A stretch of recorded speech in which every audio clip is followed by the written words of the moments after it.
हम आपकी सुदामा के बारे में चर्चा कर रहे हैं। सुदामा का जीवन कैसा है,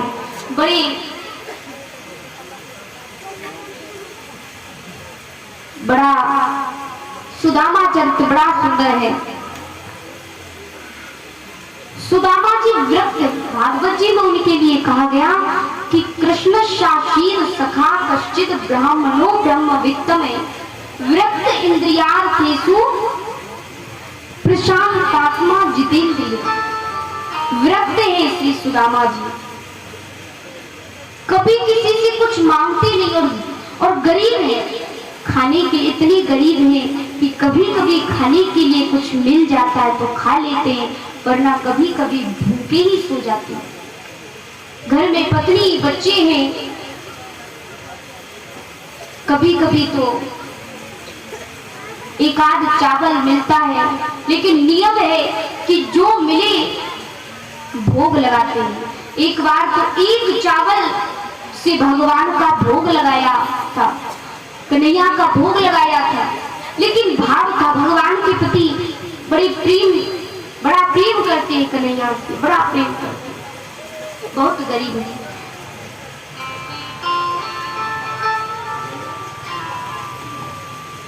लेकिन बड़ा प्रेम है।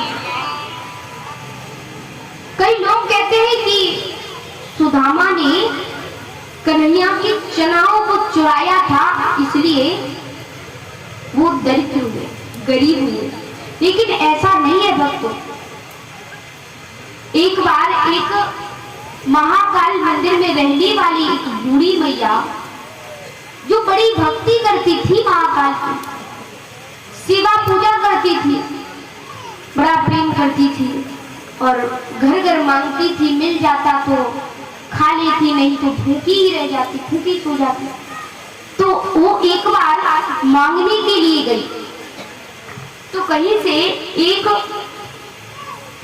एक मुट्ठी चना उसको मिले। उन चनाओं को एक पोटली में बांध कर रख दिया। रात हो गई थी, रात्रि ज्यादा हो गई थी, तो सोचा उस बूढ़ी अम्मा ने कि इन चनाओं को मैं प्रातःकाल खा लूंगी,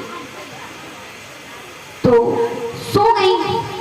लेकिन अकस्मात ही उसी दिन दो चोर आ गए उस बूढ़ी अम्मा के घर में, और जब चोरी करने के लिए आए तो इधर उधर देखा, कुछ मिला नहीं, पोटली बंदी देखी। अब चोर समझते हैं कि इसमें क्या पता सोना चांदी हीरे मोती हो, तो उनको उस पोटली को हाथ में लिया और भागने लगे। और जैसे उनके भागने की आवाज उस बूढ़ी अम्मा ने सुनी तो देखा कि वहां जिस जगह पोटली रखी थी वहां वो पोटली है ही नहीं। अब बूढ़ी अम्मा समझ गई कि ये चोर मेरी चना की पोटली को चुरा कर ले गए हैं। बड़ी दुखी सी कहने लगी, मैं इतनी भूखी और मैं भूखी घर घर मांगने जाती हुई चना ही मिले थे, एक मुट्ठी चना मिले थे मुझे, इन्हें प्रातःकाल सुबह खाती, लेकिन आज इन चोरों ने वो चना भी मुझसे छिना लिए। आज मैं श्राप देती हूँ इनको कि जो मेरे इन चनाओं को खाएगा वो गरीब हो जाएगा। जैसे ये श्राप दे दिया तो अकस्मात ही उन चोरों से वो चनाओं की पोटली थी वो सांदीपनी मुनि के आश्रम में गिर गई थी। और उस समय कन्हैया और सुदामा जी सांदीपनी मुनि के यहाँ विद्या अर्चन कर रहे थे, तो अकस्मात ही संयोग से वो पोटली गुरु माता को मिल गई। सांदीपनी मुनि की पत्नी गुरु माता को मिली तो पोटली को उठाया, समझने लगी कि कई विद्यार्थी रहते हैं तो शायद किसी की गिर गई होगी, तो वो गुरु माता उस पोटली को, चने की पोटली को ले गई और रख दिया। एक दिन जब कृष्ण सुदामा जी दोनों वन को जाने लगी लकड़ियां काटने के लिए, तो उन गुरु माता ने वही चनाओं की पोटली उन कृष्ण और सुदामा जी को दे दी। बेटा ज्यादा देर हो जाए तो इन चनाओं को खा लेना। गुरु माता नहीं जानती थी, पर सुदामा जी और कृष्ण जब लकड़ी काटने के लिए वन में गए तो सुदामा जी जानते थे, सब कुछ जानते थे कि ये चना किसके, ये श्रापित चना है, क्योंकि व्रत इंद्रियार्थेषु प्रशांत आत्मा जितेंद्रिय, वो सब कुछ जानते थे क्योंकि तपस्वी थे सुदामा जी, तो जानते थे कि ये श्रापित चना है।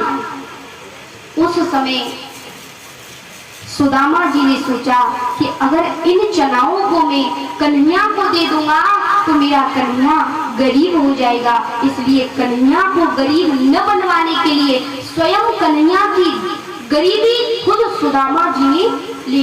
कृष्ण ने, सुदामा जी ने कन्हैया के चनाओं को चुराया नहीं था, बल्कि उनकी गरीबी अपने सर माथे ले ली। ऐसा संत कहते, ऐसा संत कहते हैं कि सुदामा जी ने चना चुराई नहीं थे, उन्होंने तो कन्हैया की गरीबी अपने सिर माथे ली थी। तो सुदामा जी गलत नहीं थे। कई लोग कहते हैं सुदामा जी दरिद्र थे, नहीं, दरिद्र और गरीबी में बहुत फर्क है। दरिद्रो असंतुष्टो, दरिद्र वह है जो असंतोषी है, जिसके अंदर संतोष नहीं है। दरिद्र वह है, धन पाकर के भी कितनी भी धनी बन जाओ, कितनी भी अमीर बन जाओ, धन दौलत पैसा जमीन जायदाद, घर में किसी चीज की कोई कमी नहीं है, लेकिन यदि उसके अंदर संतोष नहीं है तो उसे हम दरिद्र कहेंगे। और गरीब जो कुटिया में रहते हुए भी, सूखी रोटी खाते हुए भी जिसके अंदर संतोष है, उसे हम गरीब कहते हैं। गरीब और दरिद्र में बहुत फर्क है। कहते हैं चाणक्य नीति में लिखा है कि शांति तुल्यम तपो नास्ति न संतोष परम सुखम न तृष्णाया परां व्याधना न धर्मो दया परे न धर्मो दया परे। चार बातें बताई हैं। कहते हैं कि शांति तुल्यम तपो नास्ति, शांति से बड़ा कोई तप नहीं है, और न संतोषात् परम सुखम, संतोष से बढ़कर कोई सुख नहीं है, और न तृष्णाया परा व्याधिर्न, तृष्णा से बढ़कर कोई, तृष्णा से बढ़कर कोई, इच्छा से बढ़कर कोई लालच नहीं है। और आखिर में कहा चित धर्मो दया पर, धर्म से बड़ी, दया से बड़ा कोई धर्म नहीं है। इसलिए असंतोष के बारे में कहा, संतोष हर व्यक्ति के जीवन में होना चाहिए। जिसके जीवन में संतोष नहीं है और सबधन है, तो कहते हैं कि जब आवे संतोष धन, सब धन दूरी समान। संतोष रूपी धन जिसके जीवन में आ जाए, फिर वो दरिद्र नहीं हो सकता, क्योंकि इसके जीवन में धैर्य है, संतोष है, संयम है। आज ये हमने इच्छा की कि ये वस्तु हमें प्राप्त होनी चाहिए, ये वस्तु हमें मिलनी चाहिए, लेकिन नहीं मिली, तो हमें ये नहीं कि हमें धैर्य नहीं रखना, हमें संयम, हम संतोष रखें, कोई बात नहीं, आज नहीं मिली, क्या पता कल मिल जाए, क्या पता परसों मिल जाए, लेकिन संतोष तो होना ही चाहिए। क्योंकि संतो अमृत आत्मानम संतोष यत सुखम शांत चेतसम। एक संत बड़े विद्वान थे, बड़े पढ़े लिखे परिमित भाषी,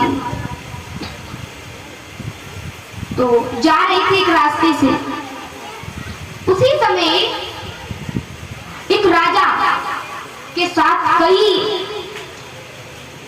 अपने सैनिकों के साथ वो राजा रास्ते से आ रहा था। संत माला जपते हुए, नाम संकीर्तन करते हुए, नाम लेते हुए थे, लेते लेते जा रहे थे मार्ग में, तो बीच मार्ग में चल रहे थे। उसी समय उस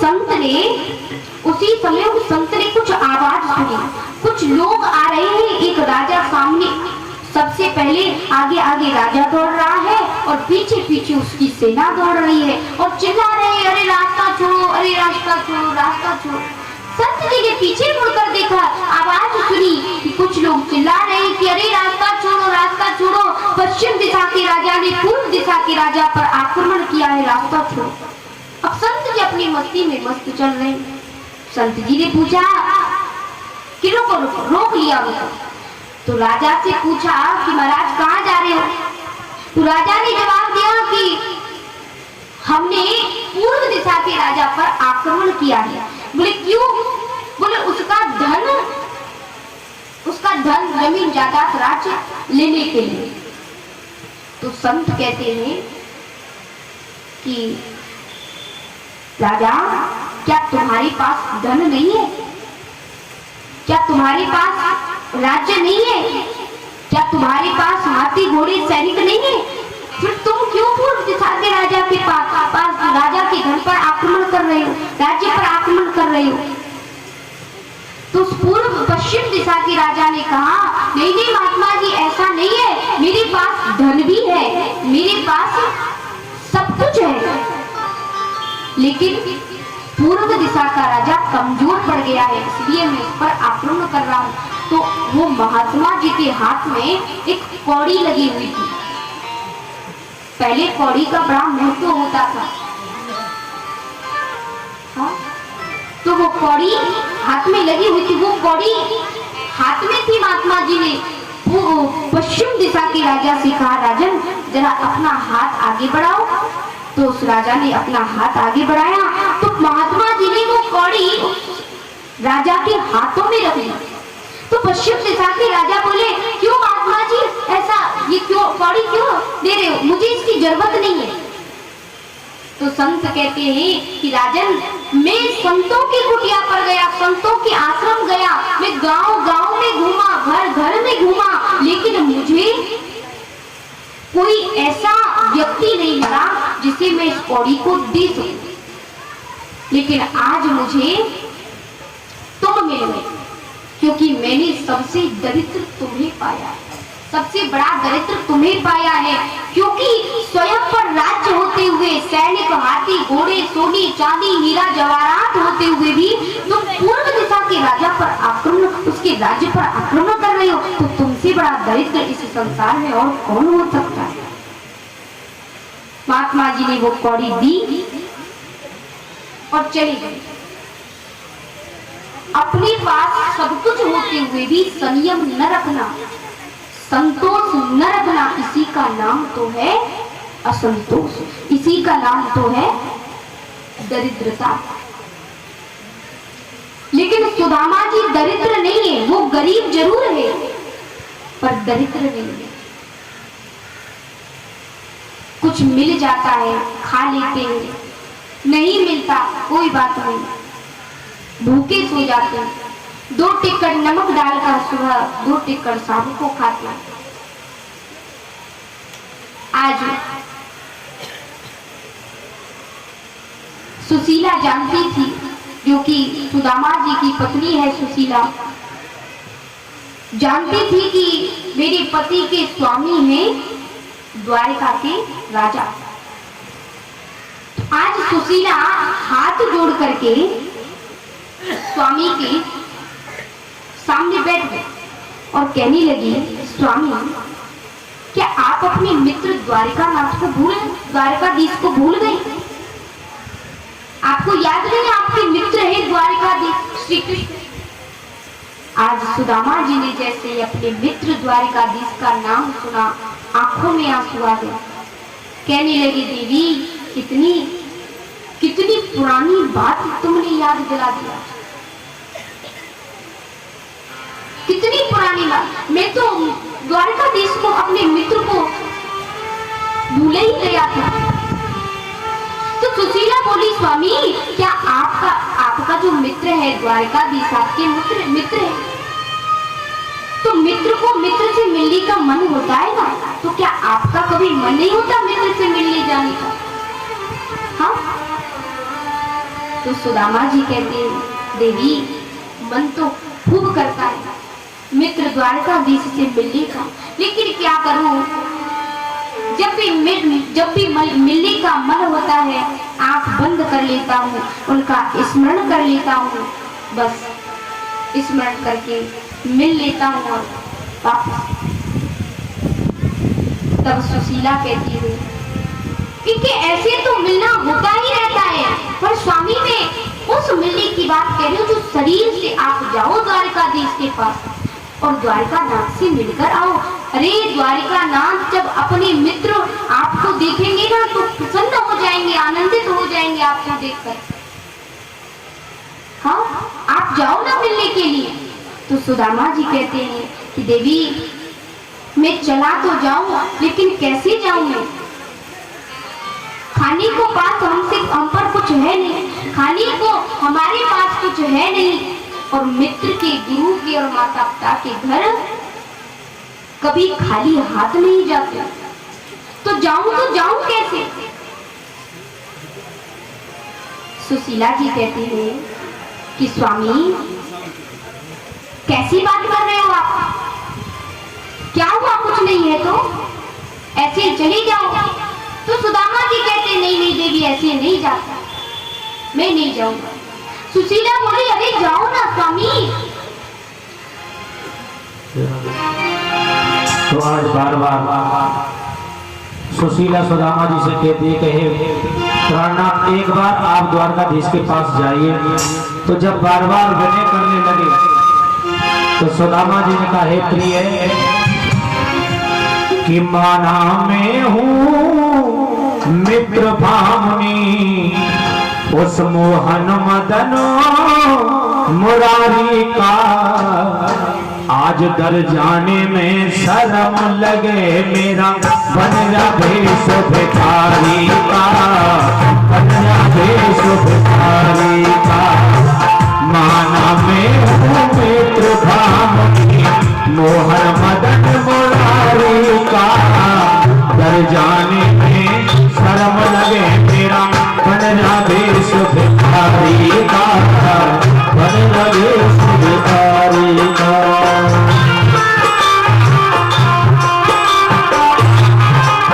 हे सुशीला आज मेरी हालत देख, मेरे तन पे कपड़े भी नहीं और है भी तो वो फटे हुए हैं, लेकिन ये दीनता मेरे ठाकुर जी के प्रति रही।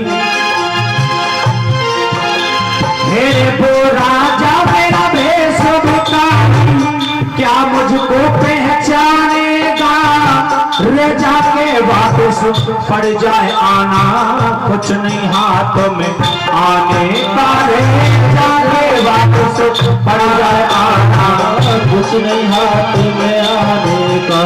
और कोई सहारा रखे नहीं इस प्यारी विपत हमारी का, डर जाने में शर्म लगे मेरा बनरा भेष भिखारी का, बनरा भेष भिखारी का।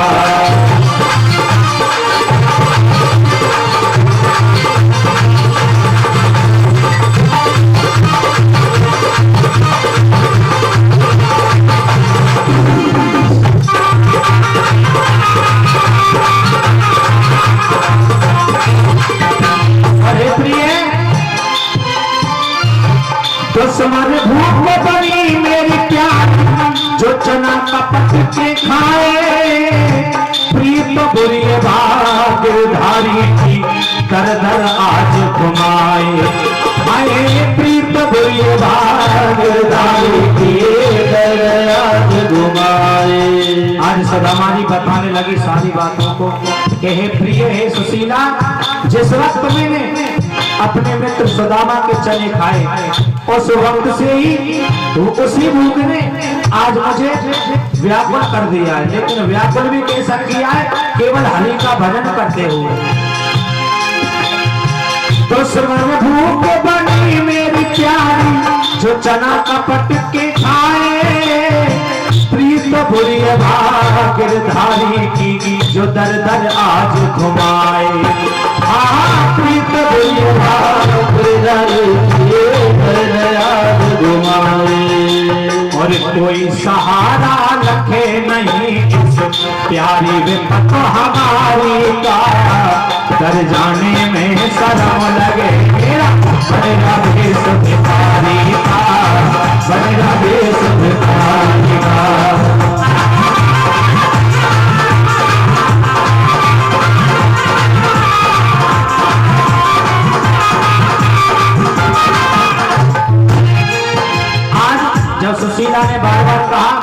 सुदामा जी तैयार हो गए चलने के लिए, लेकिन कवि ने लिखा तेरी आसे कोई पेश परी ना पड़ा द्वार का जाना, लंबी ना हो मेरे नंगे पैर कटीली राहें, दूर है बहुत ठिकाना।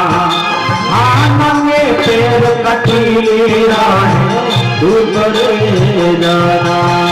और तेरी आसे कोई पेश परी ना पड़ा द्वार का जाना, मेरे नंगे पैर कटीली राहें, दूर है बहुत ठिकाना। हाँ नंगे पैर कटीली राहें, दूर बहुत है ठिकाना। मेरे कष्ट किए से दरस मिले, कष्ट किए से दरस मिले, जो सिरा सब हारी का कर जाने में शर्म लगे मेरा बन्ना भेष भिखारी का, बन्ना भेष भिखारी का। माना में उनके कृपा मने मोहन मदन मुरारी का, कर जाने में शर्म लगे मेरा बन्ना भेष भिखारी का, बन्ना भेष भिखारी का, बन्ना भेष भिखारी का, बन्ना भेष भिखारी का। बोलिए द्वारकाधीश भगवान की जय। जय श्री राधे, जय जय श्री राधे, जय जय श्री राधे श्याम। आज सुशीला कहती है कि स्वामी ऐसा कौन संसार में होगा जो द्वारकाधीश जैसे मित्र को पाकर के भी बार बार मिलना नहीं चाहेगा। हाँ फिर भी आप मिलने नहीं जा रहे हो।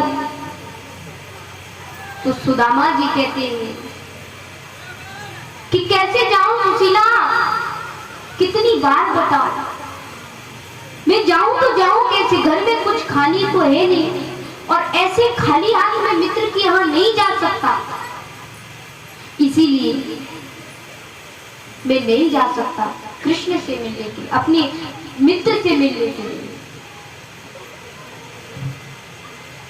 आज सुशीला बार बार कहा तो बार बार मना करते सुदामा जी, तो सुशीला के मुख से सच निकल गया। सुशीला क्यों भेजना चाहती है, कहती है कि स्वामी आप जा नहीं रहे। अरे आप वहां नहीं जाना चाहते, जो कि सब एकमात्र साधु संतों के सबके आश्रय स्वरूप है, जिन श्री कृष्ण को पाकर के अपना मित्र पाकर के आप नहीं जाना चाहते। प्रभु आप जाइए, और आप जाएंगे तो वो साधु संतों के आश्रय, अरे बहुत सारा धन आपके लिए दे देंगे, आप जाइए तो सही वहां। सुदामा जी की आंखों में आंसू आ गए, कहने लगी कि देवी यदि धन की कामना से मित्र द्वारकाधीश के पास भेजोगी तो जीवन में कभी नहीं जा सकूंगा, कभी नहीं जाऊंगा। हाँ यदि ये कहो कि कृष्ण मिलन की कामना से जाओ तो जाऊंगा, वरना मैं कभी धन की इच्छा लेकर के कन्हैया के पास नहीं जा सकता। तो सुशीला कहती है कि तामु पे ही महाभाग साधु नाम चे परायणम दास्यति द्रविणम भूरि सीदते ते कुटुम्बिने, सीदते ते कुटुम्बिने। ऐसे श्री सुदामा जी हैं जिनके मित्र स्वयं श्री द्वारकाधीश है, लेकिन द्वारकाधीश इतने उनके पास भी जाना चाहते सुदामा जी, लेकिन इच्छा क्या है, इच्छा है कृष्ण मिलन की कामना, दर्शन की कामना, और बाकी कोई इच्छा नहीं। और सब इच्छा, संसार की सब इच्छाओं को मिटाकर के केवल दर्शन की कामना से अगर भगवान के चरणों में जाएंगे ना, तो वास्तव में भगवान उसे अपना मानी अपने चरणों में स्थान देंगे। क्योंकि भक्तों सारी कामनाओं को मिटा दिया था उन गोपियों ने, अपनी इच्छा नहीं, कृष्ण की इच्छा में अपनी इच्छा को मिला दिया था। अब मेरी कोई इच्छा नहीं, अपने आप को मिटा दिया था। उन गोपियों को भगवान ने स्वीकार किया। ऐसे ही श्री सुदामा जी ने जिन्होंने अपनी सारी इच्छाएं मिटा दी, केवल दर्शन की कामना, केवल उनकी मिलन की कामना। हाँ महाराज, जैसे अंगूर होता है ना, अंगूर जिस अंगूर की बाजार में कीमत कितनी होती है? हाँ 50, ज्यादा से ज्यादा 100 रुपए किलो। बाजार में उस अंगूर की कीमत होती है 100 रुपए किलो, लेकिन उसी अंगूर से बनती है किशमिश, और उसी किशमिश की कीमत होती है कितने रुपए किलो? कम से कम 600-700 तो होगी। हाँ 400, 500, 600, 700 तो होगी ना। लेकिन अंगूर से, उसी अंगूर से बनी है वो किशमिश, लेकिन उसकी कीमत फिर इतनी क्यों बाजार में? क्यों? क्योंकि अंगूर, जब तक अंगूर में पानी होता है तब तक उसकी कीमत कम होती है, और जब पानी मिट जाता है, पानी सूख जाता है, वही पानी जब सूख जाता है तो अंगूर किशमिश बन जाता है, और किशमिश की कीमत रुपए बढ़ जाती है। वैसे ही जब तक भक्त के अंदर कामनाएं हैं, अनेक कामनाएं हैं, इच्छाएं हैं, तब तक भक्त नहीं कहलाता।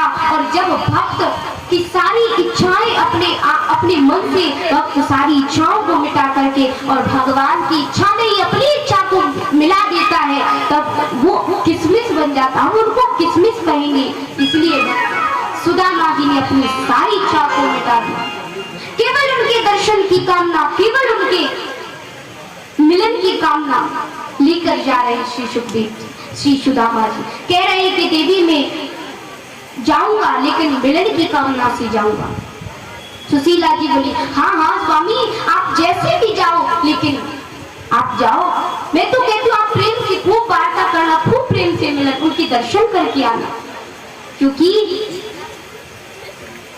वो सभी साधु संतों के आश्रय स्वरूप है। सबको अपना मित्र मानते हैं, सबको बड़ा प्रेम करके, अपने से भी ज्यादा प्रेम करते हैं वो सबको। कि विप्रन के भगत में जगत के विदित बंधु, लेत सभई की सुधि ऐसे महादानी, और पढ़े एक चतसार कहीं तुम एक वो बार, लोचन अपार वे तुम ना पहचानी। सुशीला जी कहती है ऐसा नहीं हो सकता कि वे द्वारकाधीश आप अपने मित्र सुदामा को न पहचाने, ऐसा नहीं हो सकता। आपको देख देख वो पहचान जाएंगे। हाँ, और फिर खूब दर्शन करना उनके।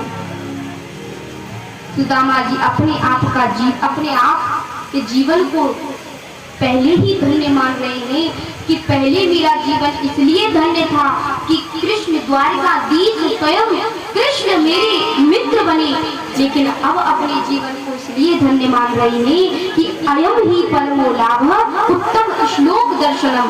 अरे जीवन का सबसे बड़ा लाभ यही है कि कृष्ण का दर्शन हो जाए। आज मैं कितना भाग्यशाली हूँ कि देवी तुम मुझे भेज रही हो कृष्ण दर्शन के लिए, लेकिन कुछ ले जाने की व्यवस्था करो। कृष्ण को लेकर अवश्य जाऊंगा। तो आज गई है सुशीला और घर घर से 5 मुट्ठी चावल मांग करके लाई है। 5 मुट्ठी चावल मांग करके लाई। याचिता चतुरो मुष्टि विप्राण प्रतुप तंडुलाम। 5 मुट्ठी चावल मांग कर लाई और एक ऐसे कपड़े में बांधे हैं जो 5 जगह से फटा हुआ है, सिला हुआ है। आज सुदामा जी को उस पोटली को पकड़ा है और चावल भी ऐसे जिसको देखकर समझ जाए द्वारकाधीश कि सुदामा जी के पास खुद के चावल भी नहीं। ये अलग अलग चावल है, कोई लाल, कोई पीले, कोई सफेद, कोई टूटे, ऐसे चावल की पोटली पकड़ा दी सुदामा के हाथों में पकड़ाई है और कह रही है कि अब आप प्रसन्न मन से जाओ स्वामी और खूब प्रेम से उनसे मिलना, उनका दर्शन करना। कि द्वारिका जाओ जी, द्वारिका जाओ जी, आठों याम यही हट ठानी, जात ही देही लदाह लड़ावई, तेरे ही में यही है समानी। जो पे दरिद्र लाल लाट लिखियो, तो काहू पे मिटन ना है सनमानी। पहले कहाते अटारी अटाविधि, दीनी है जो बस टूटी सी दाना। सुदामा जी कहते सुशीला तुम कहती थी जाओ द्वारिका जाओ, आज मैं जा रहा हूँ द्वारिका। आज कन्हैया के दर्शन करे हुए मुझे कितने दिन व्यतीत हो गए। आज मैं उन कन्हैया खूब मन भर के, खूब अपने मित्र के जी भर के दर्शन करूंगा, खूब आनंदित होकर दर्शन करूंगा। आज कृष्ण मिलन की कामना से, कृष्ण दर्शन की अभिलाषा से चल दिए हैं श्री सुदामा जी कन्हैया से मिलने के लिए, श्री द्वारिकाधीश भगवान से मिलने के लिए। और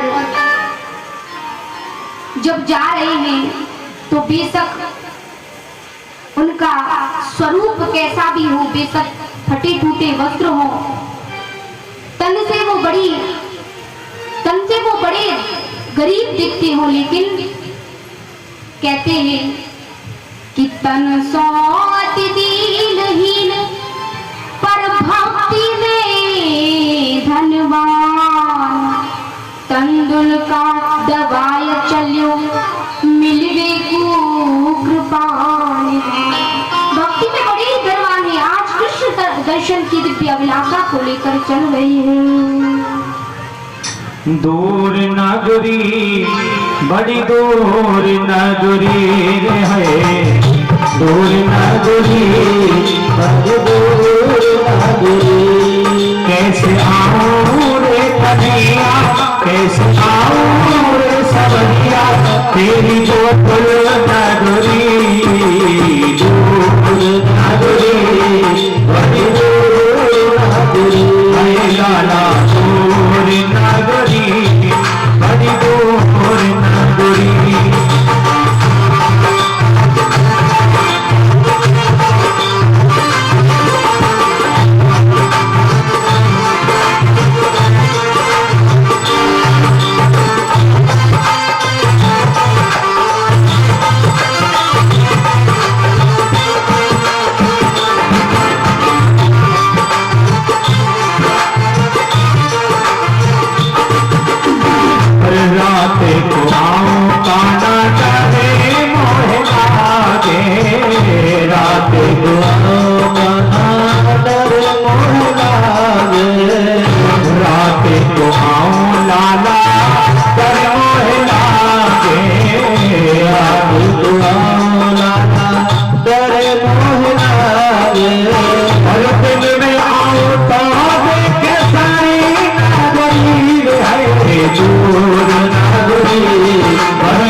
बड़ी दूर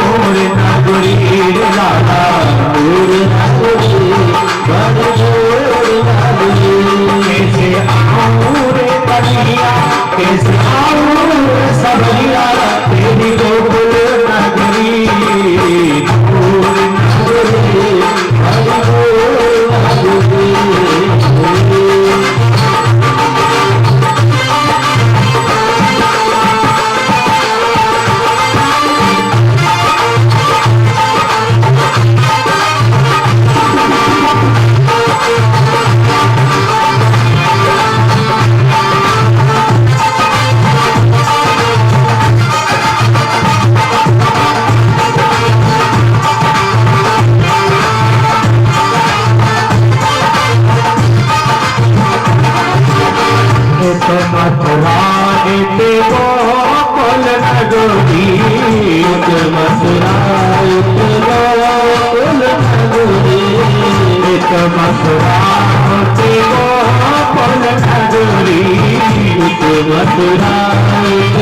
दूर नगरी और बीच बहे जमुना गहरी हरे बीच बहे यमुना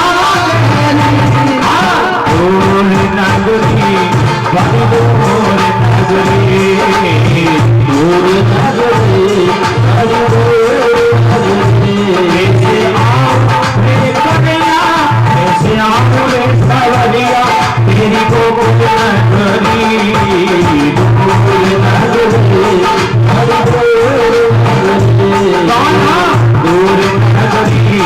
बड़ी दूर नगरी दूर नगरी बड़ी दूर नगरी कैसे आऊं रे कन्हैया कैसे आऊं रे सवरिया तेरी गोकुल नगरी दूर नगरी बड़ी दूर नगरी। आइए सभी प्रेम से गाएंगे और दोनों हाथों से मीठी मीठी ताली बजा के गाएंगे दूर नगरी बड़ी दूर नगरी दूर नगरी बड़ी दूर नगरी कैसे आऊं रे कन्हैया दूर नगरी कैसे आऊं रे सवरिया तेरी गोकुल नगरी दूर नगरी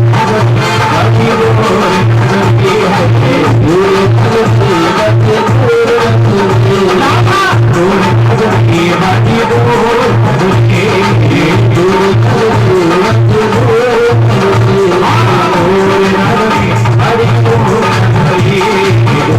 नगरी बड़ी दूर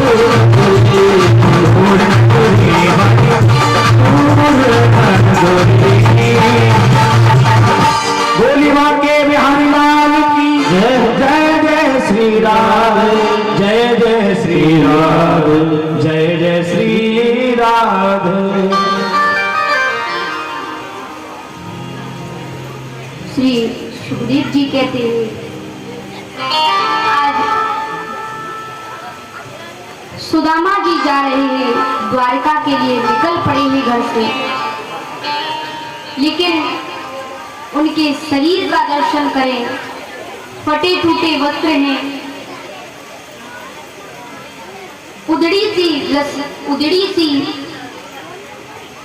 रस्सी है, सिर पर ढकने को कोई वस्त्र नहीं है, फूटा सा लोटा है, टूटी सी छड़ी है और बड़ा दुर्बल शरीर है, एक एक हड्डी भी छोटा से छोटा बच्चा भी गिर सकता है, इतना दुबला पतला शरीर है और दर्शन की अभिलाषा से द्वारका के लिए जा रहे हैं, लेकिन मन में कृष्ण का चिंतन है। बस एक ही बात मन में आ रही है, कौन से ऐसे पुण्य किए हैं मैंने, किन तप पर कौन सा तप किया है मैंने जो मुझे आज द्वारकाधीश भगवान के दर्शन होंगे।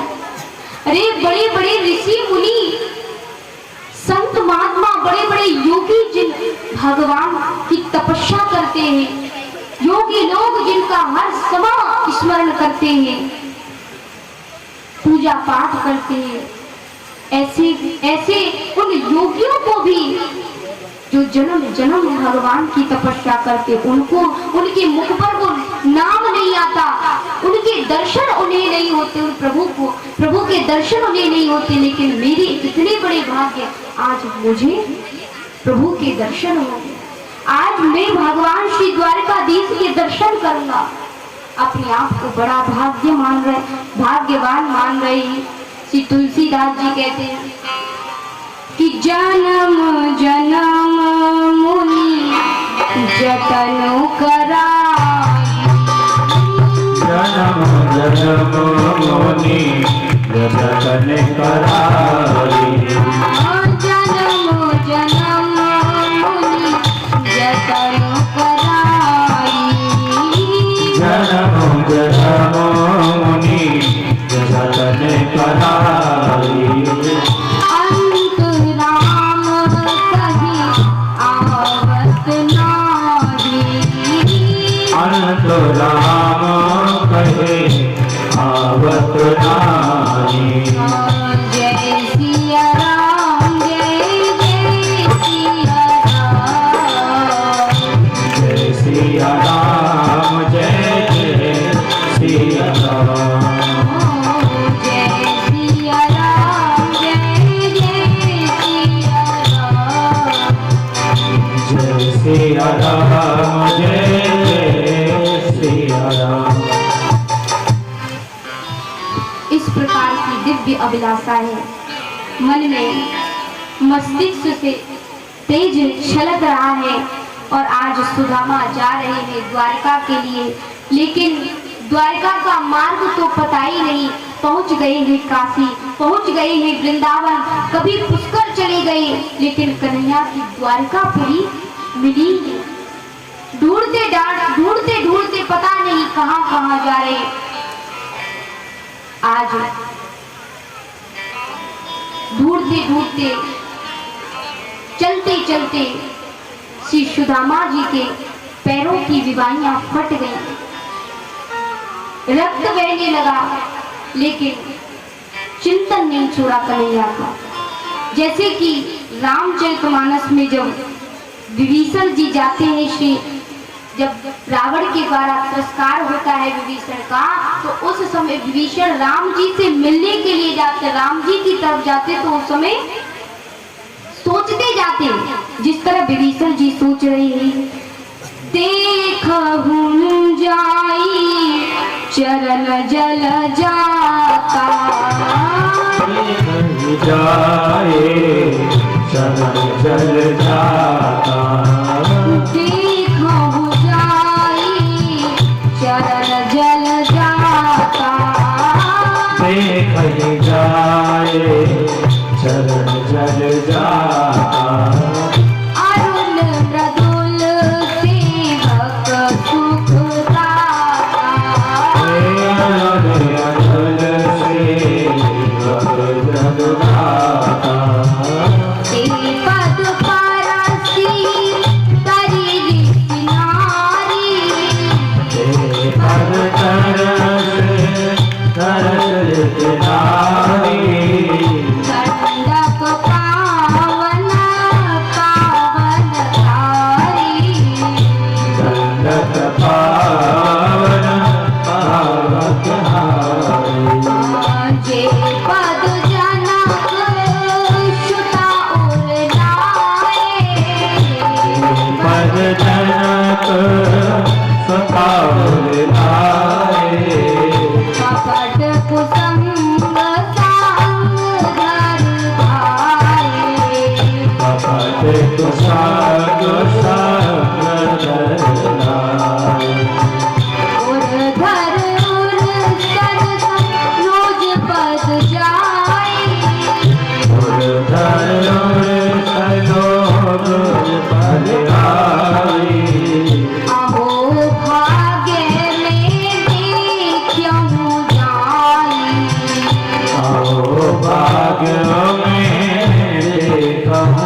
श्री राम जिसे मिलने के लिए जाते हैं तो अपने आप के भाग्य की बड़ी सराहना करते हैं कि मेरे अहो भाग्य में देखूं जाही जिन चरणों